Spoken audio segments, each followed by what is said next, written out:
Elə burada sual verən soruşur ki, ərəb dilini necə rahat bir şəkildə öyrənə bilərik? Birincisi, nə öyrənirsə insan öyrənsin, ilk öncə Allahdan yardım istəməlidir. Allah bir qulunu muvaffaq etdiyi zaman həmin o qul muvaffaq olur. Allah muvaffaq etmədiyi zaman həmin o qul muvaffaq olmur. Ona görə biz biləcəyik ki, ehtiyacımız olan şey Allaha dua etməkdir. Allah Azza və Cəllədən yardım istəməkdir. Bu birincisi. Allah'a bol-bol dua eləyəcəyik. İkincisi, həmin o öyrənmək istədiyimiz elm üçün və xüsusən də bu ərəb dilidirsə, ona hər gün vaxt ayıracağıq.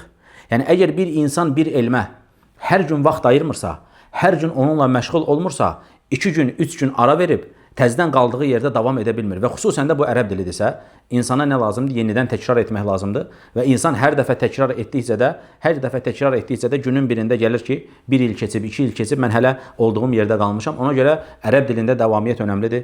İnsan ərəb dilini öyrənmək istəyirsə, mütləq davamiyyətli bir şəkildə nə etməlidir? Ərəb dili ilə məşğul olmalıdır. Üçüncüsü, ən önəmli mənim gördüyüm, mənim şahid olduğum, ərəb dili müəllimini çox gözəl seçmək lazımdır.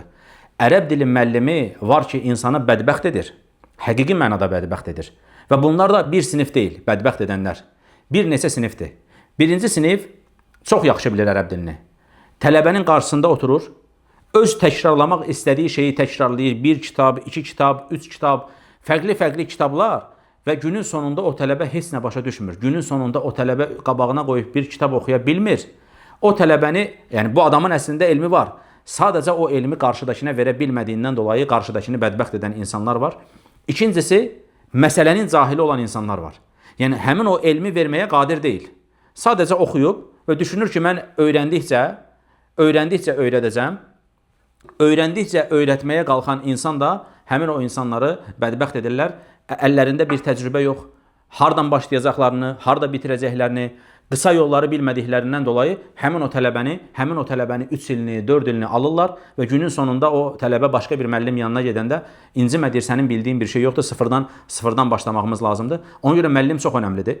Bəs burada sual verilə bilər ki, müəllimin yaxşı olduğunu hardan biləcəyik? Yəni, bizim əlimizdə bir şey bilmək üçün onun üçün bir ölçümüz olması lazımdır. Mütləq o müəllimin yanında yetişən, o müəllimin yanında öyrənən insanlardan soruşacaq. Bu müəllim sənə bir fayda verdimi? Bu müəllimin bir təcrübəsi varmı? Ola bilər özü çox savadlıdır. Fəqət dərs verməsi yaxşıdırmı, yaxşı deyilmi? Bunu mütləq çalışqan tələbədən, yəni tələbə var ki, öz çalışa bilməməyini müəllimə izafə edir. Belə tələbələrdən yox. Həqiqətən o tələbə ki, çalışıb bir xeyrə nail olub, bu tələbələrdən. Falan müəllim necədir? Onun öyrətməsi necədir? Soruşmaq. Çünki həqiqətən elə gözəl müəllimlər var ki, biz də onlardan faydalanmışıq. Allah onlara bərəkət versin.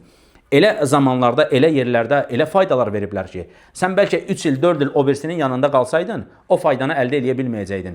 Həmin o 3 ilə, 4 ilə əldə eləyə biləcəyin şeyi yaxşı müəllim, faydalı müəllim, elmi öyrədə bilən müəllim 10 aya, 11 aya, 1 ilə səni qısa yoldan elə bir yerə çatdırır ki, sən baxırsan ki, o 4 ildir həmin işlə məşğul olan adamın gəlib yanından keçib getmirsən. Ona görə müəllim bu işdə çox önəmlidir. Kimi müəllim seçəcəyinizə, o elanlar ki, paylaşırlar, ərəb dili müəllimi gündə biri paylaşılır. Belə insanlardan soruşun.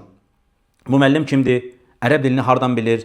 Nə kitab oxuyub və bilən tələbələrdən soruşun. Bu müəllimdən ərəb dili öyrənə bilərəmmi? Tanıyan, bilən insanlar tapın. Bəlkə biraz maddiyyat baxımından əziyyət çəkə bilərsiniz. Bəlkə biraz daha o yaxşı müəllimlər daha baha keçə bilərlər. Amma əmin olun ki, 4 il, 5 il başqa yerlərə gedəcəyinizə 1 il, 2 il işin haqqını verən müəllimlərin yanına getməyiniz sizin üçün daha xeyirlidir. Mütləq tələbələrdən soruşun, hansı müəllimlərə müraciət edə bilərik. O müəllimlər dediyim kimi başqa insanların 4 ilə getdiyi yolu səni qısadan 1 ilə aparır, onların yanına çatdırır və onlardan səni yanlarından da keçirdir. Belə müəllimlər tapmaq mühümdür. Çünki yarımçıq bilən insanları bədbəxt edən insanlar olurlar.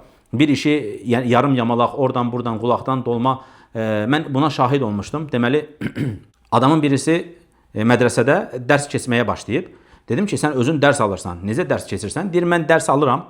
Həmin o aldığım hissəni keçirəm. Yəni, belə ərəb dili müəllimi ola bilər. Bir də bunu pulla keçir. Yəni, işin ən pis tərəfi də bunu pulla keçir. Yəni, adam dərs alır, aldığı dərsi başqasına pulla keçir. Yəni, uşaq ikinci səhifədən sual versə, onunla bağlı bir məlumatı yoxdur. Bu nədir? İnsanları bədbəxt eləməkdir. Yəni, bu insanlar da Allahdan qorxmalıdırlar.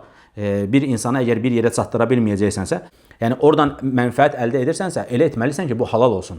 Sən bilməlisən ki, əgər sən o insanı çatdıra bilməyəcəksənsə, o insanı başa çatdıra bilməyəcəksən, o həvəslə gəlib, o öyrənmək üçün gəlib, elə insanı yazıq eləmək olmaz. O insan Allahdan qorxmaq lazımdır. İnsan qazananda da elə halal yolla qazansın. Bu şəkildə insanları aldatmaq, narahat olma, işte biz keçəcəyik, sənin özünə dərs keçən lazımdır. Belə etməmək lazımdır. Allahdan qorxmaq lazımdır. Ya işin haqqını verə biləcəyiniz şeylərdən danışın, ya da ki, danışmayın, özünüzə halal bir rızıq qapısı axtarın. Dediyim kimi, əgər bir insan ərəb dili öyrənmək istəyirsə, mütləq yaxşı müəllim tapacaq və səbəblərdən yapışacaq, elmə zaman ayıracaq, əzbərini artıracaq, çox-çox əzbər eləyəcək. Bu şəkildə də Allahdan yardım istəyərək ümid edirik ki, xeyrə çatmış olacaq inşallah.